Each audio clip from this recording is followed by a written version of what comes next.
Última parte entonces, fisiopatología y evaluación del eje tiroideo.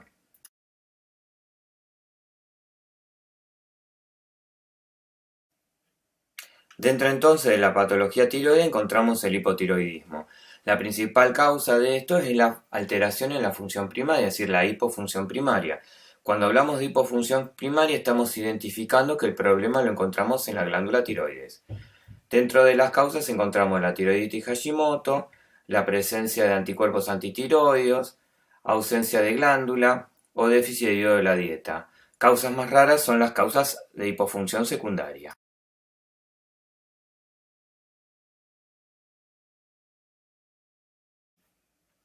Yéndonos al otro extremo tenemos el hipertiroidismo. La principal causa, al igual que lo que pasa con la hipofunción, es la afección primaria.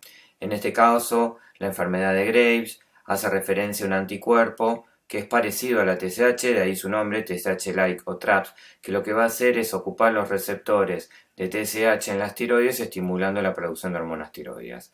Otras causas más raras tenemos los adenomas productores de TSH y los tumores tiroideos. Imágenes de hipotiroidismo en el adulto. En este caso podemos ver esta paciente con algunas características como la cara botagada, edematosa característica del hipotiroidismo, la macroglosia evidente en su lengua y el borramiento en el extremo externo de la ceja. Son características del hipotiroidismo.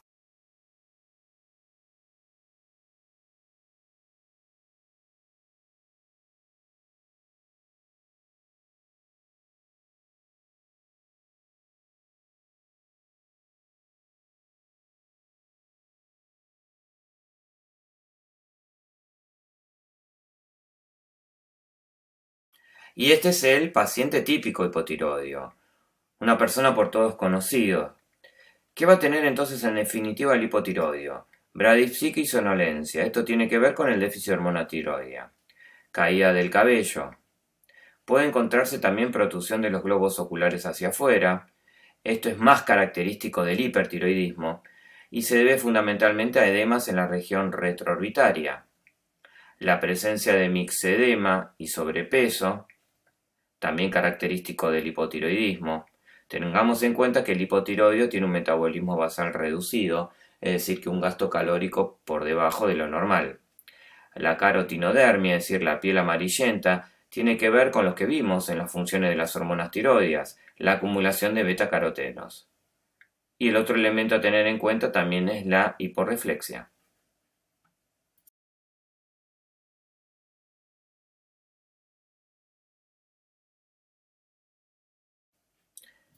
El cretinismo es el hipotiroidismo que se manifiesta desde el nacimiento y tiene algunas características como ser la baja talla, la lengua prominente, la nariz chasta y de base ancha, la separación considerable de los ojos, la escasez de vello, la sequedad de la piel, el abdomen prominente, la alteración en el desarrollo mental y el retraso de la edad ósea y de la dentición.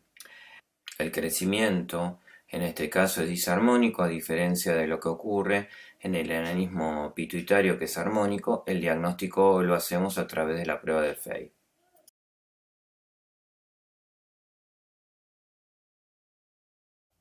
Aquí vemos imágenes de pacientes con hipotiroidismo, en donde vemos las características genéticas, la base ancha de la nariz, la separación de los globos oculares, la macroglosia, el abdomen prominente, son características del cretinismo.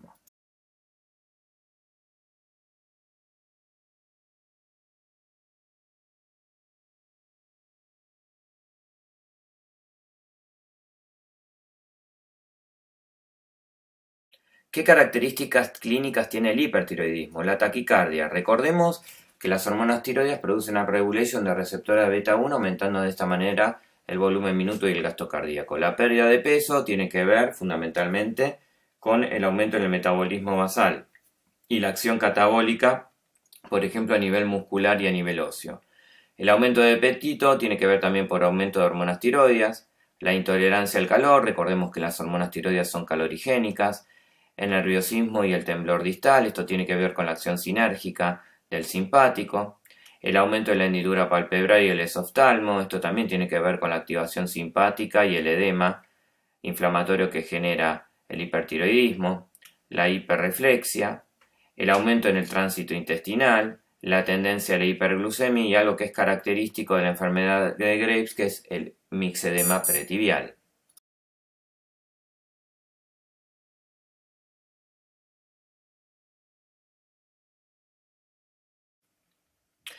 Imágenes claras de hipertiroidismo, donde vemos tanto el aumento de la hendidura prepleural como el esoftalmo.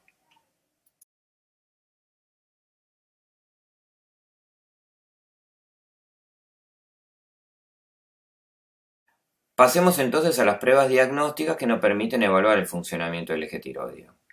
Como cualquier otro eje clásico, fundamentalmente tenemos pruebas basales y pruebas dinámicas. Pruebas basales son aquellas que permiten el dosaje de hormonas. En este caso podemos dosar T3, T4, T4 libre, TSH, recordando que la TRH o ningún factor hipotalámico puede medirse a nivel periférico.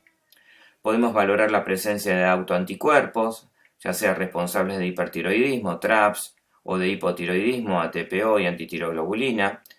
Otro tipo de pruebas como la captación de yodo y las pruebas dinámicas que pueden ser estimulatorias, como es la prueba de TRH, o inhibitorias, como ser la prueba de perclorato o la prueba de supresión por administración de T3.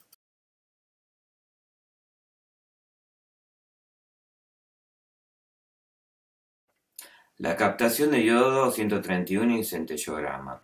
El yodo 131 es un emisor mixto de radiación, emite radiación beta y gamma, y la que vamos a utilizar para medir es justamente la radiación gamma. En esta imagen podemos ver cómo luego de administrar el yodo radiactivo, evidentemente existe un área focal en uno de los lóbulos tiroideos en donde se observa una hipercaptación. Esta, por ejemplo, permite detectar la presencia de nódulos fríos o calientes, o si la captación de yodo 131 es mayor a lo normal.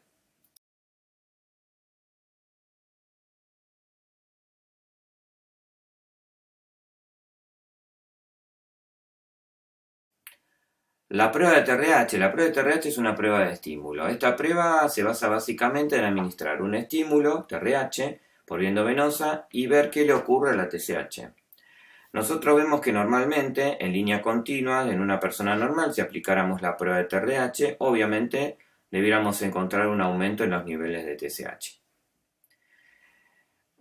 En amarillo, en líneas discontinuas, vamos a ver que en situaciones, por ejemplo, de hipofunción secundaria, es decir, en donde la falla está a nivel de la hipófisis, por más que le otorgamos un estímulo que es la TRH, la respuesta está por debajo de lo normal.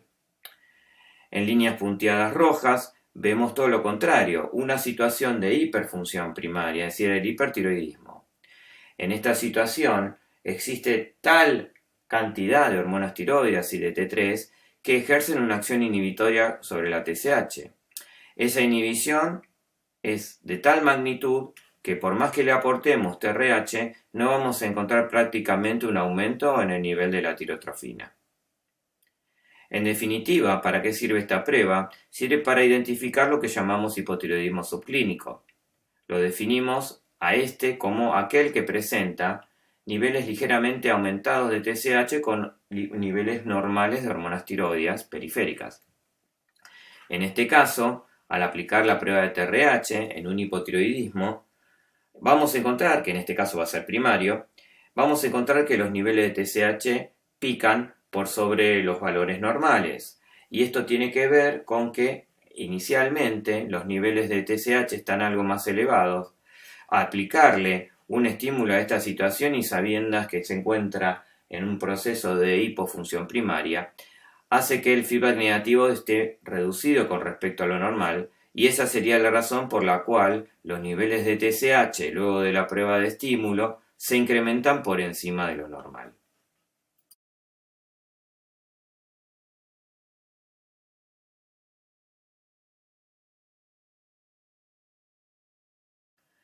La prueba de perclorato es una prueba de inhibición. El perclorato es un anión que compite con el ingreso de yodo 131. Los pasos serían en este caso administrar yodo radiactivo, registrar qué radiactividad inicial tiene la glándula, Luego se administra el perclorato de sodio. Al administrar el perclorato de sodio lo que estamos haciendo es evitar que el yodo radiactivo que aún no ingresó a la glándula pueda hacerlo. Se vuelve a registrar la radioactividad 2 horas después de haber aplicado el perclorato. ¿Cuál sería la respuesta normal? Que la radioactividad registrada basalmente y la posterior al perclorato sea la misma. Esto tiene que ver con que en esas 2 horas de acción el yodo radioactivo que ingresó está sí o sí dentro de la glándula. Si hubiera algún problema en cuanto al metabolismo de la hormona tiroidea, es decir, una falla primaria, ese yodo radioactivo puede escapar de la glándula, generando de esa manera una reducción en la captación de yodo posterior.